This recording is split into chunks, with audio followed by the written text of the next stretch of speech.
혹시 방금 보신 상황처럼 닫히거나 좁은 공간에 있을 때 숨이 가빠지고 큰 공포감을 느낀 적이 있으신가요? 한두 번 겪는 것이 아니라 이런 공간에 있을 때마다 거의 예외 없이 두려움을 느끼는 분들, 보통 엘리베이터, 터널, 비행기, 객실 내에서 나타나죠. 이런 증상을 우리는 폐쇄공포증이라고 합니다. 폐쇄공포증은 일종의 불안장애입니다. 생물학적 요인은 잘 알려진 바가 없고 심리학적 요인이 주 요인일 수 있습니다. 스스로 인지하지 못하는 무의식이 불안 증상을 유발하는 거죠. 갑자기 배가 침몰해버리면 어떡하지? 문이 고장나서 영영 나가지 못하면 어떡하지? 자다가 객실에 물이 차면 어떡하지? 등의 근거 없는 공포를 느끼게 되는 겁니다. 이 불안은 심장이 쿵쾅거리고 숨이 답답해지는 등 신체적인 증상으로 나타나다가 여기를 벗어나지 못한다는 불안감을 이기지 못하고 발작을 일으키며 쓰러질 수도 있습니다. 폐쇄공포증이 공포성 불안장애에 속하다 보니 자신이 장애를 가졌다는 생각에 놀라고 좌절하는 분들이 계신데요.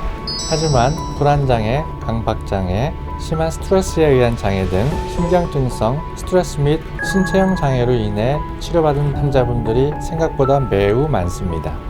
국가통계청에 따르면 정신의료기관에서 신경증성 증상으로 치료받은 환자분들의 수가 2018년도에는 63만 명대였고 2019년도에는 약 71만 명 정도라고 합니다.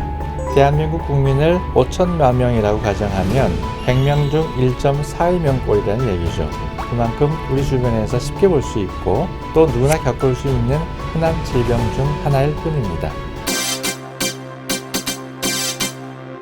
그럼 좁은 공간만 가면 답답해진다고 모두 폐쇄공포증으로 진단할 수 있을까요?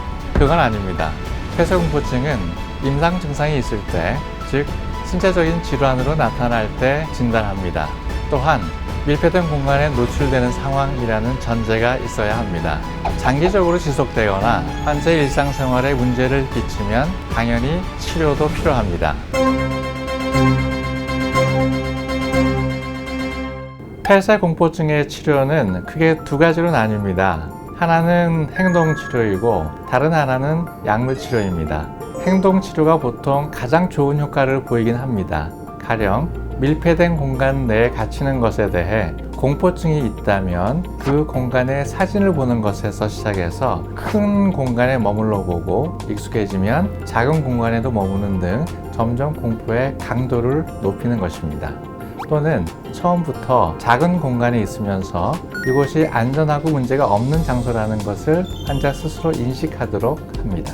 환자가 안정을 찾고 이것이 지속이 되면 치료가 되는 것이죠. 약물 치료는 보통 공포증에서는 잘 처방하지 않는 편입니다. 하지만 폐쇄된 공간에서 지나치게 증상이 악화될 때 이를 완화하기 위한 수단으로 안정제를 복용할 수 있습니다. 이것을 행동치료와 병행하게 되면 더 효과적이죠.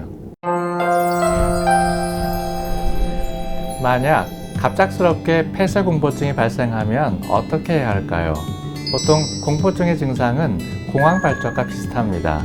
과호흡, 심박수 증가, 식은땀, 어지러움 등이 그 대표적인 예입니다. 혹시 증상이 발생했다면 일단 천천히 숨을 쉬어야 합니다. 과호흡은 실제 응급 상황이 아님에도 우리 몸이 위급 상황처럼 느끼고 교감신경을 작용하는 것입니다. 이때 최대한 침착하게 본인이 위험한 상황이 아님을 인지해야 합니다. 조금씩 진정을 찾으면 자신에게 공포를 유발하는 장소를 벗어납니다. 혹은 사물에서 멀리 떨어져야 되겠죠. 증상이 완화되면 같은 증상이 또 발현하기 전에 병원을 찾는 것이 좋을 것 같습니다.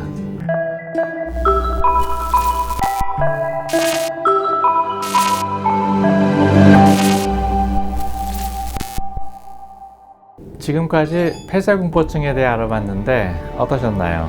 혹시 자신의 폐쇄공포증이나 특정 장소에서 불안감을 느끼는 광장공포증 또는 높은 곳에서 공포를 느끼는 고소공포증 등의 증상이 있다고 생각한다면 걱정 말고 병원을 찾으세요. 두려움을 이기는 가장 큰 방법은 거기에 맞서 싸우는 것입니다.